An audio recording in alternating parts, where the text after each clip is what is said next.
દક્ષિણ ગુજરાતમાં કમોસમી વરસાદે વિનાશ વેર્યો છે। સુરત સહિતના જિલ્લામાં ખેડૂતોના કેરી સહિતના પાકને ભારે નુકસાન પહોંચ્યું છે।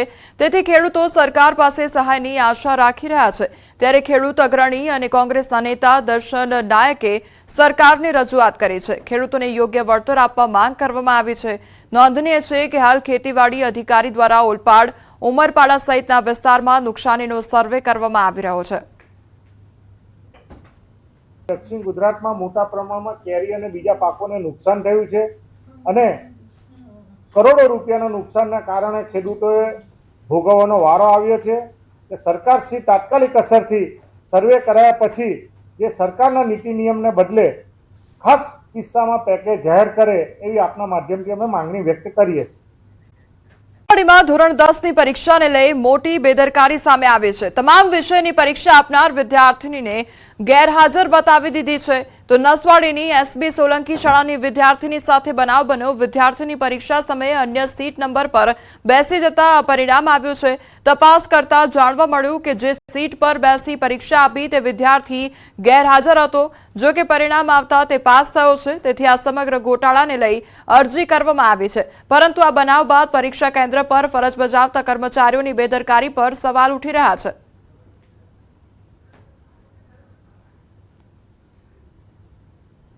તંત્રની બેદરકારી કહેવાય આની અંદર કે જે છોકરી એક્ઝામ આપવા બેઠી ને જે છોકરો એબસન્ટ જ છે તેની જગ્યા પર કંઈ પણ ભૂલ થયેલી છે જે પણ જવાબદાર હોય તેને આ જે છોકરીને ન્યાય મળવો જોઈએ। પરીક્ષાનો નંબર આદર્શ નિવાસીમાં મેં 6 પેપર આપ્યા પણ રિઝલ્ટ હું 6 પેપરમાં હાજર રહી પણ ગેરહાજર હતી। યોગ્ય પગલાં લેવું જોઈએ, મને પાસ કરવી જોઈએ। આ બાબતે શિક્ષણ પગલાં લેવા જોઈએ। મારી છોકરી અંકિશાબેન કાયમે એસબી સોલંકી में 9-10 ભણતી હતી અને આદર્શ નિવાસી એમનો પરીક્ષાનો નંબર હતો। છતાં પણ કાયમ અમે મૂકવા જતા હતા, લેવા જતા હતા। બધા પેપર આપ્યા છતાં બી એબસન્ટ બોલે છે। યોગ્ય પગલાં લેવું જોઈએ। એક વિદ્યાર્થી બીજી સ્કૂલનો જે ગેરહાજર હતો એ જગ્યા ઉપર બેસી ગઈ ગેરહાજરના નંબર ઉપર અને ત્યાર પછી સતત એ 5 પેપરમાં એ વિદ્યાર્થીની એ જગ્યા ઉપર જ બેઠી અને પહેલા દિવસે યોગ્ય જગ્યા ગોઠવો એટલે બીજા દિવસે બીજા સુપરવાઇઝરોના ધ્યાનમાં એ ના આવ્યું કે જે થયો ગઈકાલે દરખાસ્ત કરી દીધી છે। જે તે બોર્ડમાં જાણ કરી દીધી છે કે આ વિદ્યાર્થી ખરેખર હાજર કે સીસીટીવી કેમેરા રેકોર્ડિંગમાં પણ અમે જોયેલું છે। નવસારીમાં ગણદેવીના દમણિયા હોસ્પિટલમાં દર્દીના મોતને લઈ ડોક્ટર અને દમણિયા હોસ્પિટલના સ્ટાફ વિરુદ્ધ ફરિયાદ નોંધવામાં આવી હતી। જેમાં સિવિલ હોસ્પિટલના પેનલના અભિપ્રાયમાં ડોક્ટર અને હોસ્પિટલ મેનેજમેન્ટ દ્વારા નિષ્કાળજી અને બેદરકારી દાખવવાનું સામે આવતા કાર્યવાહી કરવામાં આવી છે। પોલીસે એનેસ્થેસિયા ડોક્ટર ભરત નાયક, નર્સ અને મેનેજરની ધરપકડ કરી વધુ તપાસ હાથ ધરી છે। ઉલ્લેખનીય છે કે દર્દીના પગનું ઓપરેશન કર્યા બાદ તેને યોગ્ય સારવાર ન મળતા તેનું મોત થયું હતું। જેમના તમામ ગામોના ખેડૂતોને રોવાનો વારો આવ્યો છે। 5000 વીઘા જમીનમાં વાવેતર કરેલ બાજરીનો માવઠાના કારણે બરબાદ થઈ ગઈ છે। તો આ બાજરી પકવતો તાલુકો હોવાથી બાજરીનો પાક ખેડૂતોની જીવાદોરી સમાન છે। પરંતુ હાલ ખેડૂતો પાયમાલ થયા છે। તેથી સરકાર આર્થિક સહાય કરે તેવી આ ખેડૂતો અપેક્ષા રાખીને બેઠા છે। આણંદ જિલ્લાનો આકલા તાલુકો અમારો તાલુકો છે, ઉત્તમ બાજરી પકવતો તાલુકો છે અને તેમાં મોટી સંખ્યા, નાની સંખ્યા, ચમારા, ગંભીરા, બમણગામ, હટીપુરા, માનપુરા, આસરમા, ઉમેઠા, કોઠિયાકાડ આ બધા જ ગામોમાં 5000 વીઘા જમીન અત્યારે જે વાવાઝોડું આવ્યું અને સતત 2 દિવસ વાવાઝોડું અને વરસાદની આધારિત બાજરીના પાકને એટલું વ્યાપક નુકસાન થયું છે તે ખેડૂતને રોવાનો વારો આવે છે। સરકાર પાસે અમારે એવી અપેક્ષા છે કે અમારે કંઈક પાક વળતરની સહાય મળે અને અમારો ખેડૂત બેઠો રહે। એ આ જે વાવાઝોડાથી ભયંકર નુકસાન થયું છે અને બિચારા ખેડૂતો પાયમાલ થઈ ગયા છે। કારણ કે આ જે બાજરી છે મેન અમારો ખોરાક છે।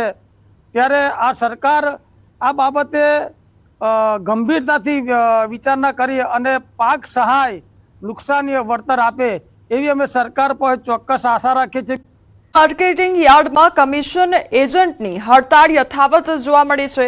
સતત ચોથા દિવસે વેપારીઓની હડતાળ યથાવત છે। યાર્ડના 140 કમિશન એજન્ટ સાથે 17 કરોડની છેતરપિંડી મામલે હડતાળ થઈ રહી છે।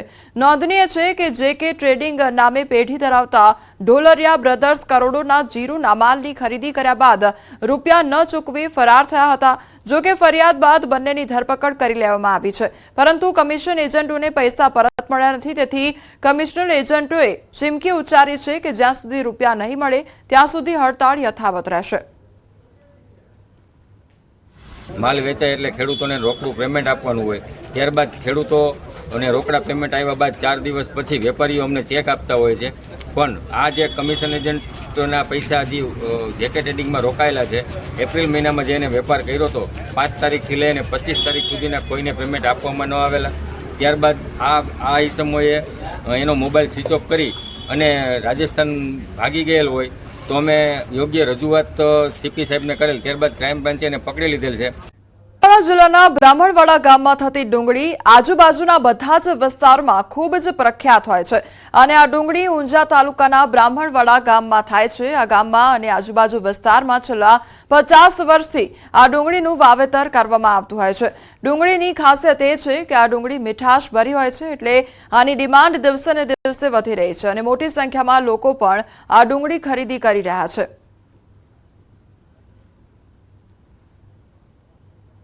આ જે ડુંગળી છે મીઠી છે એક તો, અને આખા એરિયામાં ફેમસ છે. લોકો દૂર સુદૂરથી ખરીદવા માટે આવે છે. તમને કેવો અનુભવ રહ્યો અહીંયા મેં આવ્યો, હાઈવે ઉપર જોયું તો અનુભવ સારો રહ્યો. ડુંગળી પણ સારી છે. અહીંયાની ડુંગળી જે છે ને એ બહુ ગળી છે અને બહુ દૂર દૂરથી લોકો પ્રખ્યાત છે એક જાતની આ ડુંગળી. અને આ જો ને ડુંગળી કેવી છે, બહુ સારી ક્વોલિટીનો. બ્રાહ્મણવાડામાં અંદાજ આમ તો 50 થી 70 વીઘા વવાય છે. આ સાલ થોડી ઓછી હતી, બરાબર. ભાવમાં સારો છે. આ સાલ 500 550, મીડિયમમાં તો 350 400 રૂપિયા. ગત સાલ કેવા ભાવ હતા? ગઈ સાલ 400 450 ના ભાવ હતા. આ વખત 500 નો ભાવ નીકળ્યો હતો. 500 550 અહીંયા મીઠી હોય છે ડુંગળી. શું વિશેષતા શું છે આ ડુંગળી? વિશેષતા મીઠી આવે છે અહીંની ડુંગળી. અહીંની જમીન ડુંગળી લાયક છે, આપણી મીઠી થાય છે. નગરના વઢવાણી વિસ્તારમાં રહેતી અપરિણીત મહિલાનો વિડીયો ઉતારવાના મામલે 5 શખ્સો સામે ફરિયાદ નોંધાઈ હતી, જેમાં 5 શખ્સોની ધરપકડ કરવામાં આવી છે. તેમાંથી એક આરોપીએ મહિલાના ઘરમાં ગેરકાયદેસર ઘૂસી મહિલા અને મહંતનો ખોટી રીતે વિડીયો ઉતારી વિડીયો વાયરલ ન કરવા છરી બતાવી પૈસાની માંગણી કરી હતી. આમાં આરોપીઓએ 9.45 લાખ રૂપિયા પડાવી લીધા હતા, જે મામલે 5 શખ્સો સામે ફરિયાદ નોંધાતા પોલીસે 5 શખ્સોને ઝડપી પાડ્યા છે. મહંત જે છે તે તેમના ઘરે અવારનવાર આવતા રહેતા હતા. તો આ વખતે એક આરોપી જે છે હર્ષદ રમણભાઈ કોળી, આ જે આરોપી જે છે તેઓએ પૂર્વ આયોજિત કાવતરું રચી ફરિયાદી જે બહેન છે તેમના ઘરમાં ગેરકાયદેસર પ્રવેશ કરી ફરિયાદી તથા જે સહાયક છે તેમનો ખોટી રીતે વિડીયો ઉતારી વિડીયો વાયરલ ન કરવા માટે કુલ છરી બતાવી કુલ 10 લાખ રૂપિયા જેટલી માંગણી કરેલી હતી.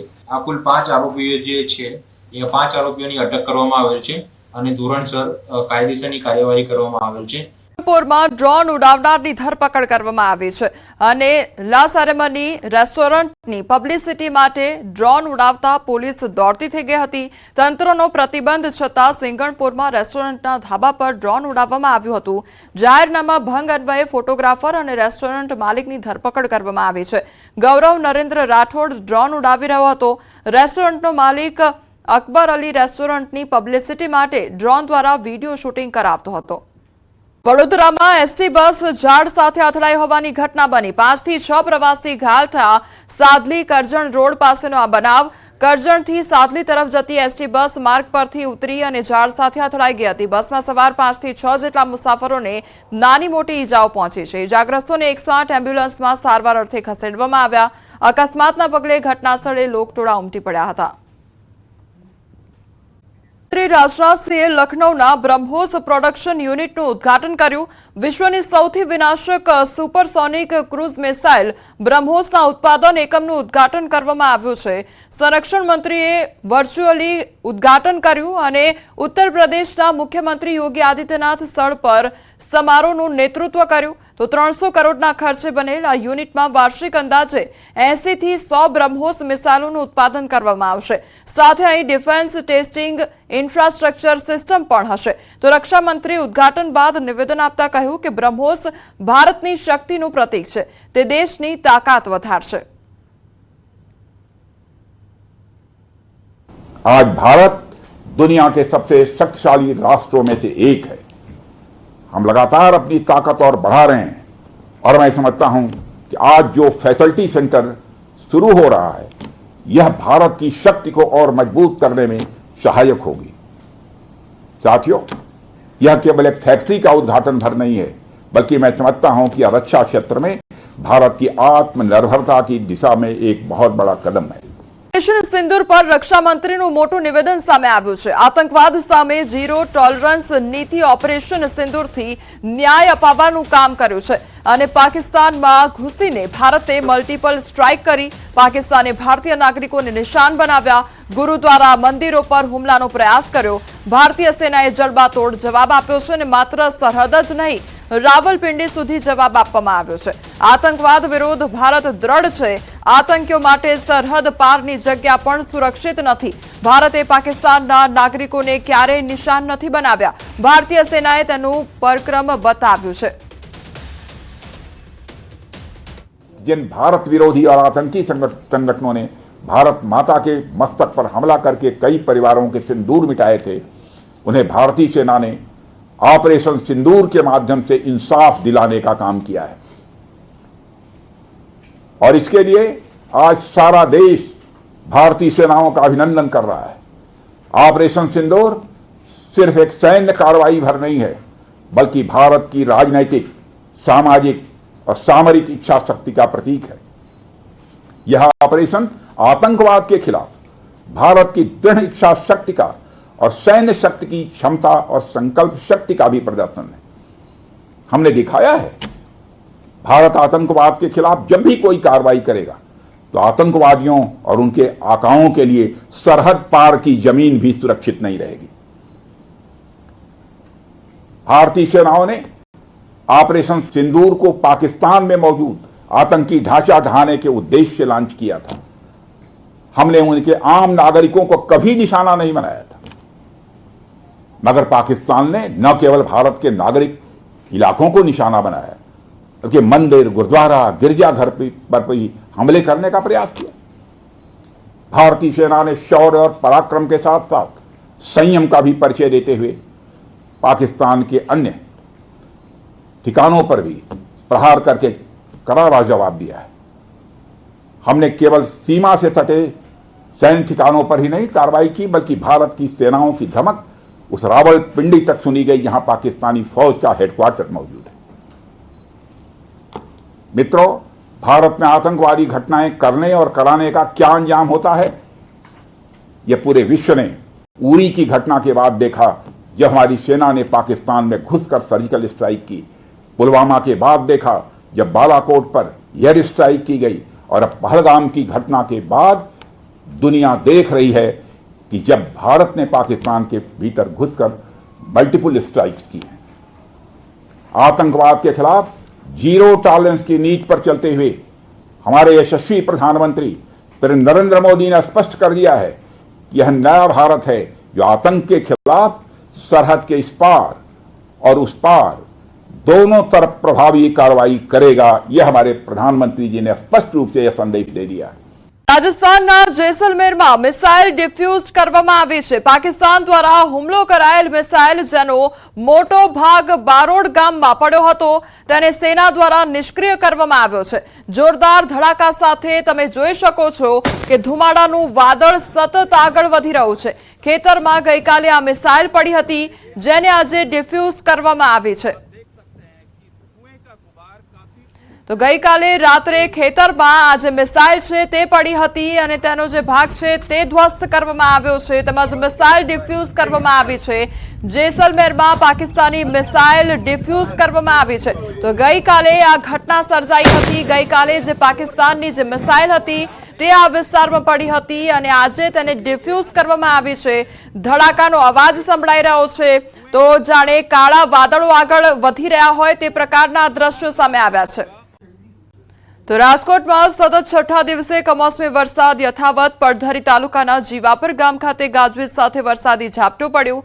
નાના એવા ગામમાં વરસાદી ઝાપટું પડતા શેરીઓમાં વરસાદી પાણી ફરી વળ્યા. ગ્રામ્ય પંથકોમાં સતત વરસી રહેલા વરસાદના કારણે ખેડૂતોમાં ચિંતાનું મોજું ફરી વળ્યું છે. મગ, અડદ, તલ સહિતના પાકોનું વાવેતર કરનારા ખેડૂતો ચિંતામાં મુકાઈ ગયા છે.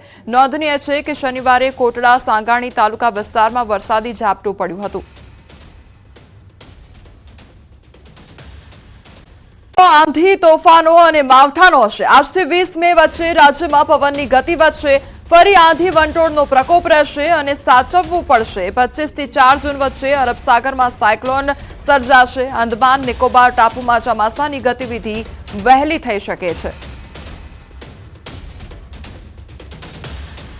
તારીખ 11 થી 20 માં પણ પવનની ગતિ વધારે છે અને પવનની ગતિ આંધી વંટોળ સાથે સખ્ત પવનના તોફાનો સાથે પુનઃ પણ સાચવવાની શક્યતા રહેશે અને ત્યારબાદ લગભગ 25 થી 4 જૂન વચ્ચે અરબ સાગરમાં એક સાયક્લોન બનવાની શક્યતા રહેશે.